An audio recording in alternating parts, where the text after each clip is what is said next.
আচ্ছা বলেন, আমি একটু শুনি, কি করলে একটু বলেন না। তখন বলছে জীবনে ওই সব তাফসির শুনিসনি। আচ্ছা শুনিনি বলেন। তো বলছে যে আদম আলাইহিস সালাম ঘুম থেকে উঠে দেখেন পাশে একজন সুন্দরী মহিলা। তো আদম আলাইহিস সালাম হাত বাড়ালেন, তখন ফেরেশতা বলছেন থামেন। তো আদম আলাইহিস সালাম বলছেন কেন? তাহলে মোহর দিতে হবে। মোহর আবার কি?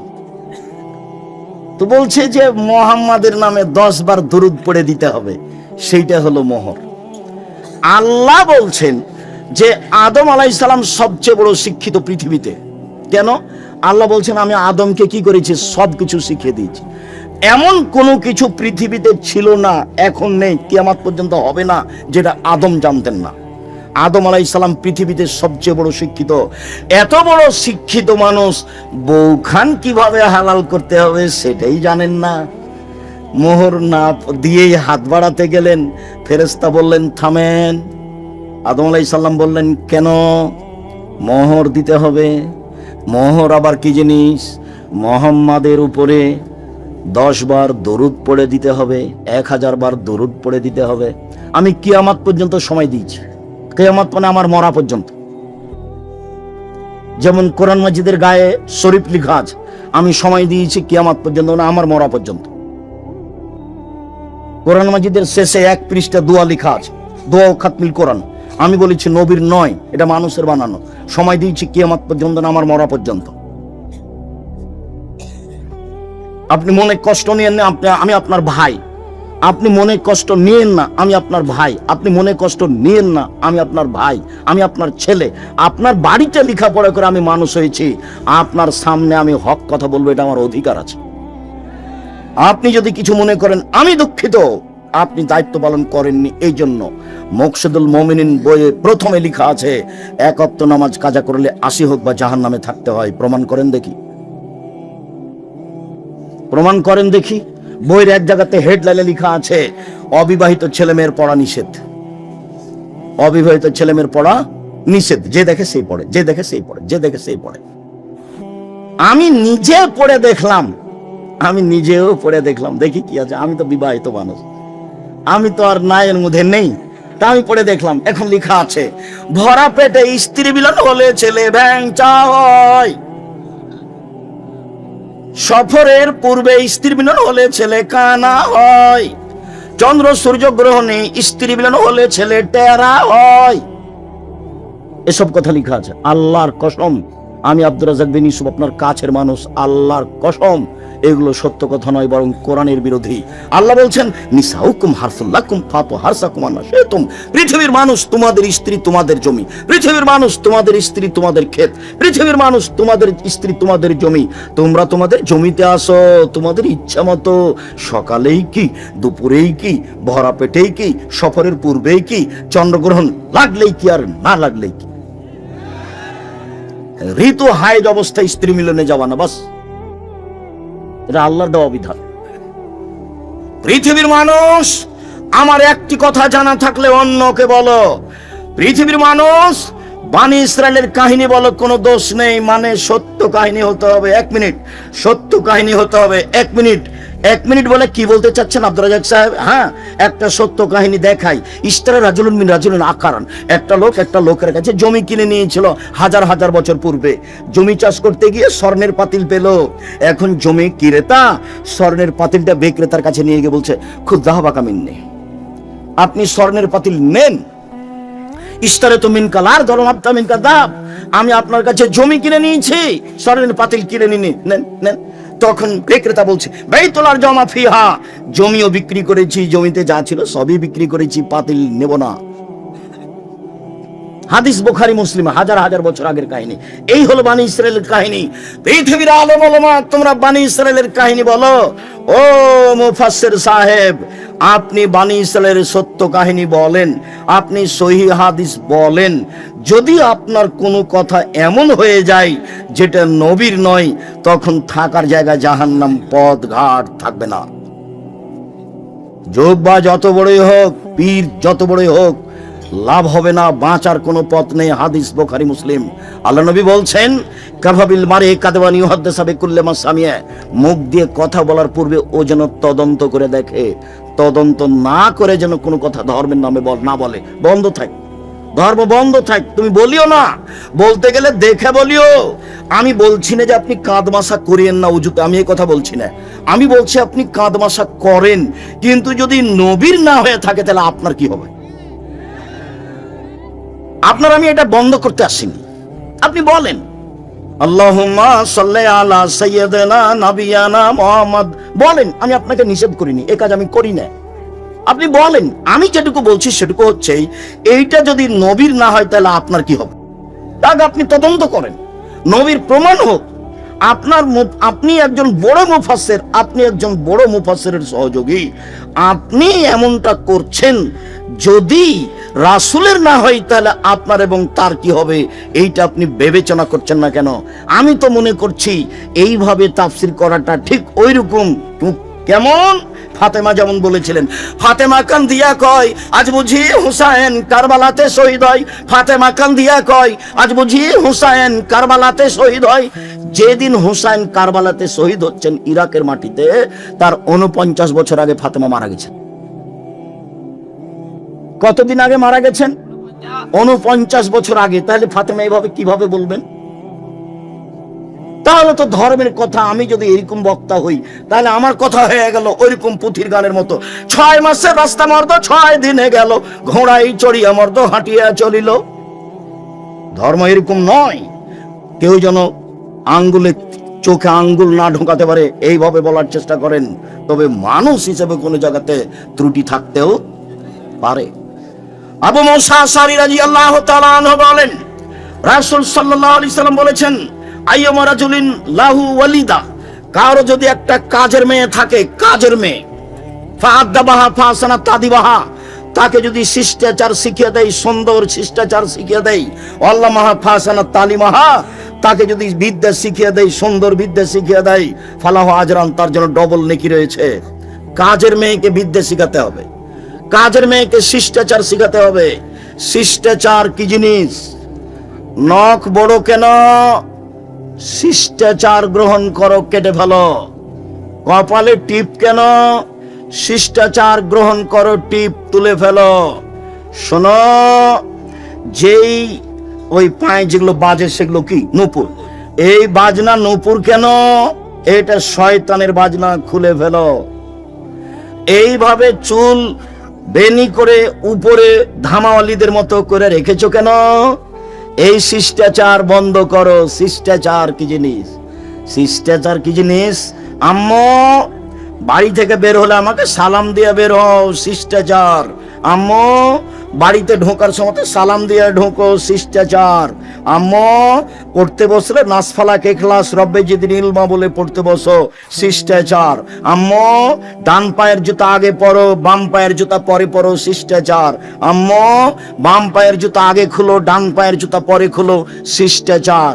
আম্মু টয়লেটে ঢোকার সময় দোয়া পড়ো, বের হওয়ার সময় দোয়া পড়ো, শিষ্টাচার। আম্মু মসজিদে ঢুকলে ডান পা আগে দাও, বাম পা পরে দাও, শিষ্টাচার। আম্মু মসজিদ থেকে বের হলে বাম পা আগে দাও, ডান পা পরে দাও, শিষ্টাচার। শিষ্টাচার দিয়ে, ইসলামী শিষ্টাচার দিয়ে দিন রাত পূর্ণ হয়ে আছে। আম্মু ডান হাতে গিলাস ধরো, 3 শ্বাসে পানি পান করো, শিষ্টাচার। ফিলিস্তিনের লোকেরা অরিজিনাল আরবি, মূল আরবি। ফিলিস্তিনের লোকেরা একবারে নগদ আরবি, কিন্তু তারা নিচে নামতে নামতে নামতে এমন নেমেছে যে শিষ্টাচার টোটালেই ভুলে গেছে। আব্দুর রহিম মিশর আজহারে পড়তো, সেই সুবাদে গাজা ফিলিস্তিনের লোকেরা যারা মিশরে এসেছিল, ওদের আমরা বাছাই করে কয়েকশো লোককে কয়েকবার সহযোগিতা করেছি। তো আমি সেদিন সহযোগিতা দিচ্ছি আপনাদের পক্ষ থেকে। তা আমি যখন দিচ্ছি তখন বাম হাতে নিল, আর একজন বাম হাতে নিল। আমি দেওয়া বন্ধ করে বক্তব্য দিলাম। আমি আরবিতে শুনলাম, ওরা তো আরবি আমার চেয়ে বেশি বুঝে। যখন বললাম বাম হাত হলো শয়তানের জন্য, ডান হাত হলো রাসূল বলছেন খাওয়ার জন্য, পবিত্রতার জন্য। আয়েশা রাদিয়াল্লাহু তাআলা বলছেন রাসূলের ডান হাত খানতে পবিত্র কাজের জন্য, খাওয়ার জন্য, আর বাম হাত খানটালে খালা এই পেশাব পায়খানার জন্য, অমিন কাদারা, আর যে খারাপের ময়লার জন্য। ওরা একবারে গুলগুলা হয়ে বুঝলো আরবি, ওরা তো আরবিতে এই জন্ম। এবার বললাম নেন, তখন বাম হাত বাড়িয়ে গেল। কেন বলেন তো? আদাত, অভ্যাস। বক্তব্য বুঝলো ঠিকই, কিন্তু যেটা চলমান অভ্যাস সেটা পরিবর্তন সহজে করতে পারলো না। বাম হাতে নিচ্ছে, বাম হাতে নিচ্ছে, বাম হাতে খাচ্ছে, বাম হাতে চা ধরছে, শয়তান খায় বাম হাতে, পেশাবের কাজ বাম হাতে, পায়খানার কাজ বাম হাতে, ছুঁচে বাম হাতে। মানুষ কি করে? ছুঁচে বাম হাতে, পায়খানা লাড়ে বাম হাতে। আচ্ছা, আপনি বাম হাতে চা খাচ্ছেন, আপনার একটু মানবতা নাই? আপনি শিক্ষিত মানুষ, কে বললো? আমি বলিনি ভাইজান, আমি কোনোদিন বলিনি। আপনাকে আমি গরু ছাগলের মতো মনে করি। বুঝেও বুঝে না ওরা, অন্তর আছে বুঝে না, দেখেও দেখে না ওরা, চক্ষু আছে দেখে না, শুনেও শুনে না ওরা, কান আছে শুনে না। উলাইকা কালানাম, তারা পশু প্রাণীর মতো, তারা গরু ছাগলের মতো, তারা কুকুর শ্রীর মতো। ভালো মাগাও তার চেয়ে বেশি, তার চেয়ে বেশি খারাপ। যে শ্বশুরের কাছে যৌতুক নেই সে কুকুর শ্রীগালের চেয়ে বেশি খারাপ। 24 ঘন্টার মধ্যে সন্ধ্যা হতে হতে মোটরসাইকেল ফেরত দিতে হবে। খালি মায়েরা বলছে, মায়েরা খালি বেটার সামনে গল্প করছে, আব্বু অমুক অমুক ছেলের শ্বশুর না বাড়ির সব কিছু ফার্নিচার সাজিয়ে দিল। খালি মায়ের সামনে এগুলো, মায়ের গল্প, ছেলের সামনে মা এগুলো গল্প করছে। মেয়ের বাপ ফার্নিচার সাজিয়ে দিবে, তুমি কি বলবে মাকে? আম্মা দিন মজুরি করে খেলেও শ্বশুরের জিনিস নেব না, প্রয়োজনে ভিক্ষা করে যদি খেতে হয় তবু শ্বশুরের জিনিস নেব না, বরং শ্বশুরকে একটা বছর শেষে লুঙ্গি কিনে দিব। যৌতুক চিরদিনের জন্য হারাম। ভিক্ষা করা টাকা দিয়ে চাউল কিনে ভাত খেয়ে ইবাদত কবুল হবে, যৌতুকের টাকা দিয়ে চাউল কিনে ভাত খেয়ে ইবাদত কবুল হবে না। এই যে বললাম, এভাবে দেখি কিয়ামত পর্যন্ত সময় থাকলে কোন মায়ের বেটা এভাবে ধরতে পারে। যৌতুকের টাকা দিয়ে চাউল কিনে ভাত খেয়ে ইবাদত কবুল হবে না, যৌতুক ফেরত দিতে হবে। কাজ করে খেতে শিখতে হবে, শ্বশুরের সাথে নয়। ঘর জমাই হয়ে কাজ করতে রাজি নয়, দিন মজুরি করে খেতে রাজি আছি। নিজের ব্যক্তিত্ব বিক্রি করতে রাজি নয়। মানুষের বাড়িতে কাজ করে খাবো, সারাদিন কাজ করব, বিকেলে 600 টাকা পাবো। এই যে 600 টাকার মালিক আমি। কাজ করে খাবো কেন? চকলেট বিক্রি করে খাবো, সারাদিনে 800 টাকা ইনকাম করব। চকলেট বিক্রি করব কেন? রহনপুরে জমিদারের ছেলে আমি, কোটি টাকার ব্যবসা করব। করো না, ভালো কাজ। দিন মজুরি করে খেলে টাকা শেষ হবে সন্ধ্যায়। আর মাসের যদি চাকরি করেন তাহলে টাকা শেষ হবে 25 দিনে। 5 দিন ধার কর্জ করে খাওয়া লাগবে। মায়ে যদি টাকা চাই, বেটা এই মাসে কিছু টাকা দিতে হতো বেটা। আচ্ছা দেখি আম্মা, এই মাসে তো পারলাম না, সামনে মাসে জিনিসের দাম বেড়ে গেছে। তখন বলছে আম্মা কিছু যে করতে পারলাম না। তাহলে কি করতে হবে? ব্যবসা। আল্লাহ রাসূল বলছেন, সত্যবাদী ব্যবসায়ী জান্নাতে নবীর সাথে থাকবে। আল্লাহ নবী বললেন, ব্যবসায় মিথ্যা কথা কসম চলে আসে আসুক, তুমি কিছু দান খয়রাত করে দাও, তাতে মিটে যাবে। ব্যবসার সব পথ খোলা আছে। ব্যবসা করে উপার্জন করে খেতে শিখতে হবে। চাঁপাইনবাবগঞ্জের লোকের মতো নয়। চাঁপাইনবাবগঞ্জের লোক 2 ধরনের, একটা চাকরি আর একটা দিন মজুরি। আমি যখন দেশে যাই, সৌদি আরব, কুয়েত, কাতার, বাহরাইন, মিশর, আপনার আবুধাবি, দুবাই, ওমান, লন্ডন, এইসব দেশে যখন যাই তখন গিয়ে থাকি। বাড়ি কোথায়? ব্রাহ্মণবাড়িয়া। বাড়ি কোথায়? সন্দ্বীপ। বাড়ি কোথায়? কুমিল্লা। কেউ বলে না যে বাড়ি রহনপুর, কেউ বলে না চাঁপাইনবাবগঞ্জ। মাস দিয়ে থাকছি, মাস যেখানেই যাই মানুষ সম্মান করে খুব বেশি। একবার সম্মান দেখে মনে হয় যে আল্লাহ এই দুনিয়াতে সম্মান দিয়ে শেষ করো না, এটা আমার জন্য পরকালে লাগবে। আল্লাহ, আমি এইভাবে চাইনি, আমার পরকালটা টিকিয়ে দাও, ওটা থাক, তারপরে এটা দাও, ওখানের জন্য ঘাটতি না হয়। 6 মাস জীবনে গাড়িতে থাকলাম, 6 মাস বাড়িতে থাকলাম, তবু ঝামেলার মধ্যে থাকলাম। ইবাদত বান্দিকে কিছু করতে পারলাম তা আমার মনে বলে না, তবে আমার একটা দৃঢ়তা কাজ করে। জাতির সামনে কোনোদিন ধর্মের নামে ফাঁকি দিনি। জাতি যেটুকু মানছে ওটুকু থেকে আমি তার সমান নেকি পাবো ইনশাল্লাহ। এই দিয়ে আমি সফল হব ইনশাল্লাহ, এটা আমার দৃঢ়তা কাজ করে। কাজের মেয়েকে শিখিয়ে দিল, শিষ্টাচার শিখিয়ে দিল, কাজের মেয়েকে বিদ্যে শিখিয়ে দিল। কাজের মেয়েকে যদি শিক্ষা দিতে হয় তাহলে নিজের মেয়েকে শিক্ষা দিতেই হবে। কাজের মেয়েকে যদি শিষ্টাচার শিখাতে হয় তাহলে নিজের মেয়েকে শিষ্টাচার শিখাতেই হবে, বাধ্য, শিখাতেই হবে। উপস্থিত বৈঠকের দিনই মুসলিম বোন, আপনি একটু প্রস্তুতি নেন। এই মেয়ে, কথা বলছো কেন? ঢং করে এসেছো, আর কথা বলছো কেন? মুখ বন্ধ রাখো। উপস্থিত দিনই বৈঠকের মুসলিম বোন, আপনাদের সাথে আমাদের আন্তরিকতার অভাব নেই। কেউ যদি গায়ের উপর দিয়ে চড়ে চলে যায় তবু মুখ খুলবেন না। আপনি অনুরোধ রক্ষা করেন, আপনার কাছাকাছি এসেছি, আপনাকে কিছু বলতে চাচ্ছি, আপনি একটু মুখটা বন্ধ করেন, মুখ খুলবেন না, একবারে টোটালি মুখ বন্ধ করেন। কেউ যদি গায়ের উপর দিয়ে চড়ে চলে যায় আপনি তার প্রতিশোধ নেবেন না। আচ্ছা গেছে গেছি, চুপ থাকেন আপনি, এদিকে শুনেন। আসলে মাকে বহুদিন বলেছি, অনেক ছেলের জানা আছে, আপনারও জানা আছে, কথাটা পুনরায় বলে এটাকে আপনার কাছে শক্ত করতে চাচ্ছি, শুনুন। জাবের বলছেন রাদিয়াল্লাহু তাআলা আনহু, আমরা একদা রাসূলের সাথে যুদ্ধ করে আসছিলাম, মদিনায় ঢুকবো। তখন আল্লাহ রাসূল বলছেন, এই থামো থামো থামো, তোমরা এখানে থামো, রাতে সকালে বাড়িতে যাব। তো আমি জাবের বললাম, আল্লাহর নবী, আমি নতুন বিবাহ করেছি, আমাকে বাড়ি যেতে অনুমতি দেন। তখন আল্লাহ রাসূল আমাকে বলছেন, ও তুমি বিবাহ করেছ? বিকরা নাম সাইয়্যিবা, কুমারী মেয়ে বিবাহ করেছ না তালাক প্রাপ্তা মেয়ে বিবাহ করেছ? আমি বললাম, আল্লাহর নবী, আমি তালাক প্রাপ্তা মেয়ে বিবাহ করেছি। ওর বিবাহ হয়েছিল, তার স্বামী তাকে ছেড়ে দিয়েছে, আমি তাকে বিবাহ করেছি। তখন আল্লাহ রাসূল বলছেন, আরে হাল্লা বিকরান তুলাইবকা, তুমি কুমারী মেয়ে কেন বিবাহ করলে না? তুমি অবিবাহিতা মেয়ে কেন বিবাহ করলে না? তুমি তার সাথে খেলতে, ও তোমার সাথে খেলতো, তুমি তার সাথে খেলতে, ও তোমার সাথে খেলতো। তখন জাবের বলছেন, আল্লাহর নবী, আমার আব্বা উহুদের যুদ্ধে শহীদ হয়েছেন 9 জন মেয়ে রেখে। এক খেলে চেয়ে থাকো ছেলেরা তোমরা, ভাইজান আপনি এক খেলে চেয়ে থাকবেন। জাবের বলছেন, আল্লাহর নবী, আমার আব্বা শহীদ হয়েছেন 9 জন মেয়ে রেখে, আমার 9 জন বোন আছে।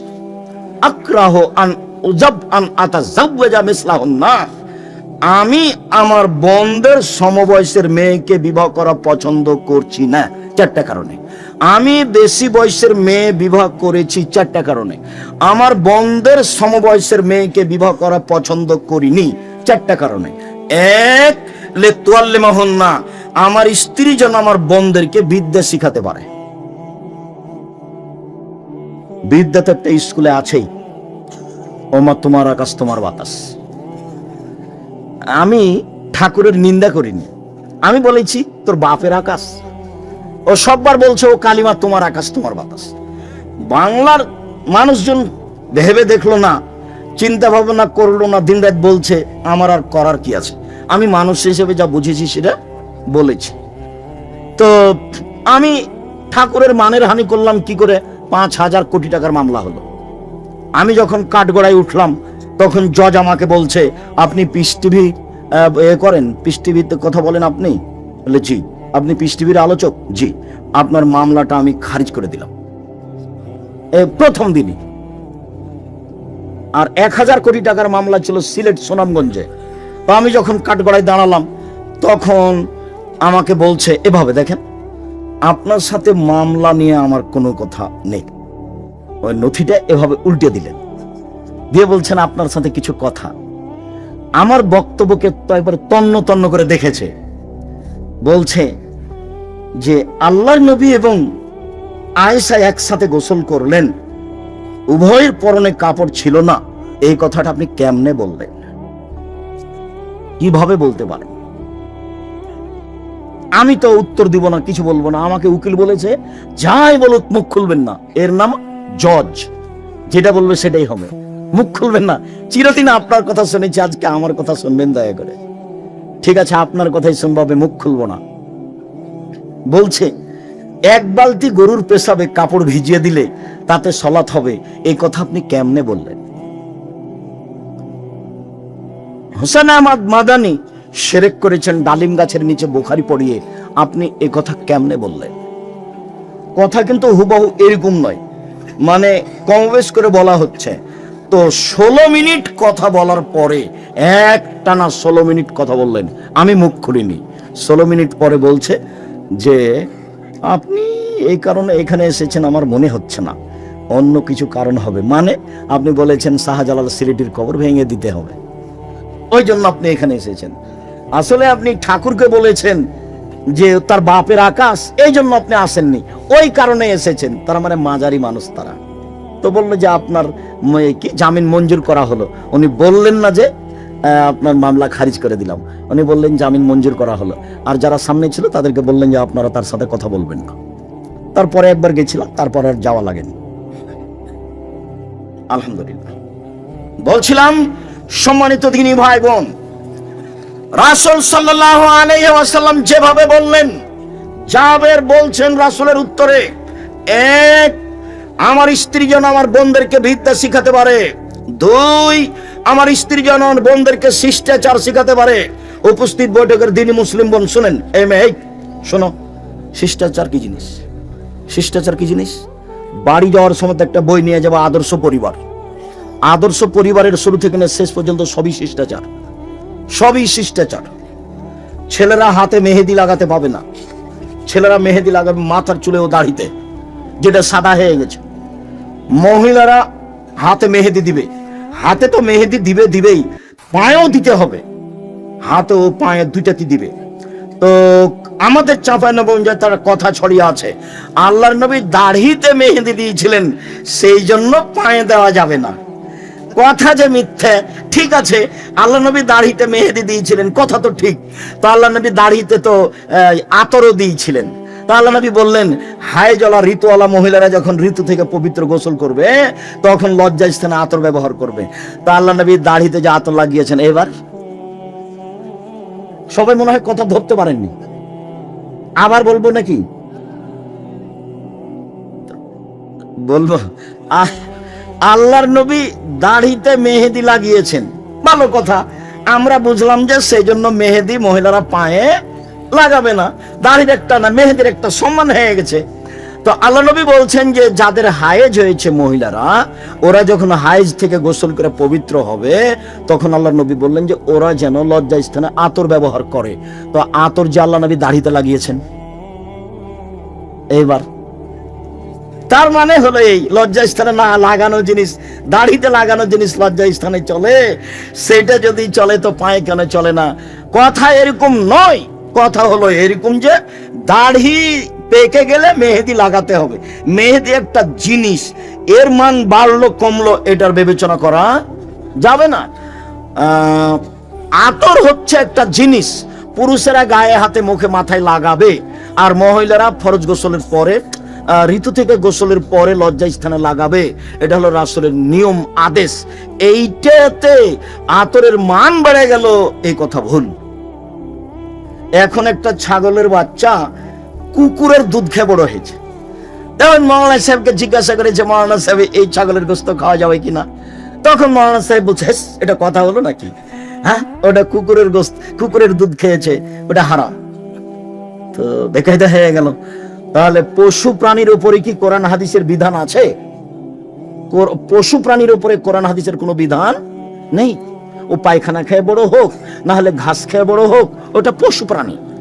ওর জন্য প্রজনন পদ্ধতি, গবাদি পশুর উন্নয়ন ষাঁড় দিয়ে করতে হবে, এটা ভালো। ষাঁড় দিয়ে যদি না করেন, তার উন্নয়নের জন্য যত পথ আছে সবই করেন, কেননা তার উপরে কোনো কোরআন হাদিস প্রযোজ্য হবে না। এটা ভুল হিসাব। সম্মানিত দিনী ভাই বোন, বলছিলাম রাসূল সাল্লাল্লাহু আলাইহি ওয়াসাল্লাম মুখের উপরে জাবের বললেন, এক, আমার স্ত্রী যেন বিদ্যা শিখাতে পারে, দুই, আমার স্ত্রী যেন আমার বোনদেরকে শিষ্টাচার শিখাতে পারে, তিন, আমার স্ত্রী যেন আমার বোনদের মাথার চুল চিরুনি করে সাজগোজ করে যত্ন করে রাখতে পারে। মায়ের যত্ন কে নিবে? বাচ্চার যত্ন কে নিবে? মা। কাজের মেয়েকে দিয়ে বাচ্চার যত্ন নেওয়া ঠিক নয়। জায়েজ আমি না জায়েজ বলিনি, তবে সব সময় বাচ্চার যত্ন কে নিবে? মা। তার মাথাটা চিরুনি করে দিবে মা, তার কাপড়টা পরিষ্কার করে দিবে মা, তাকে গোছগাছ করে রাখবে মা, তাকে ঝকঝকে করে রাখবে মা, তার গায়ের পাঞ্জাবিটা পরিষ্কার করে দিবে মা, তাকে ডান হাত আগে ঢোকাইতে বলবে জামাতে তার মা। সব শিষ্টাচার তার মা পালন করবে এবং বাচ্চাকে যত্ন করে রাখবে। যখন বাচ্চাকে দুধ খাওয়াবে তখন মায়ে বিসমিল্লাহ বলবে। মা যদি বিসমিল্লাহ ছাড়া বাচ্চাকে দুধ খাওয়ায়, তাহলে যতবার খাওয়াবে ততবার শয়তানে দুধ খাবে, খাবেই খাবে। আল্লাহর নবী বলেছেন দুধ খাবে শয়তান, অতএব খাবেই খাবে। মা যতবার বাচ্চাকে দুধ খাওয়াবে ততবার মা কি বলবে? বিসমিল্লাহ বলবে। মা যখন রাতে দরজাটা বন্ধ করবে তখন বিসমিল্লাহ বলবে। মা যখন বাল্বটা অফ করে দিবে তখন বিসমিল্লাহ বলবে। যখন মা জ্বালানটা বন্ধ করবে তখন বিসমিল্লাহ বলবে। মা যখন তরকারির পাতিলে ঢাকবে তখন বিসমিল্লাহ বলবে। মা যখন আটার পাতিলে ঢাকবে তখন বিসমিল্লাহ বলবে। আল্লাহ নবী বলেন সবকিছু ঢেকে রাখো, খোলা রাখো না। রাতে কতগুলি বালা মুসিবত চলে, খোলা জিনিস যে খাবে তার রোগ ব্যাধি হয়ে যাবে। হাটে বাজারে এভাবে খোলা জিলাপি খাবেন না। একবারে সপ্তাহ সপ্তাহ খোলা পড়ে আছেন, আপনি কিনে নিয়ে চলে যাচ্ছেন। আল্লাহ নবী না করেছেন। সূর্য ডুবার পরে বাচ্চাকে বাইরে নিয়ে যাওয়া যাবে না, নইলে বাচ্চাকে জিনে ধরবে, শয়তান ধরবে। ছাদের উপরে নিয়ে যাবেন না, আগুনে নিয়ে যাবেন না। রাত যখন এসা কাছাকাছি হয়ে গেছে তখন নিয়ে যান। সব বুখারী মুসলিম এক টানা হাদিস এগুলো। আপনি ইউটিউবে দেখেন আব্দুর রাজ্জাক বিন ইউসুফ খাওয়া ও পান করার নিয়ম, খাওয়া ও পান করার নিয়ম আব্দুর রাজ্জাক বিন ইউসুফ বিস্তারিত দেওয়া আছে, আপনি দেখুন।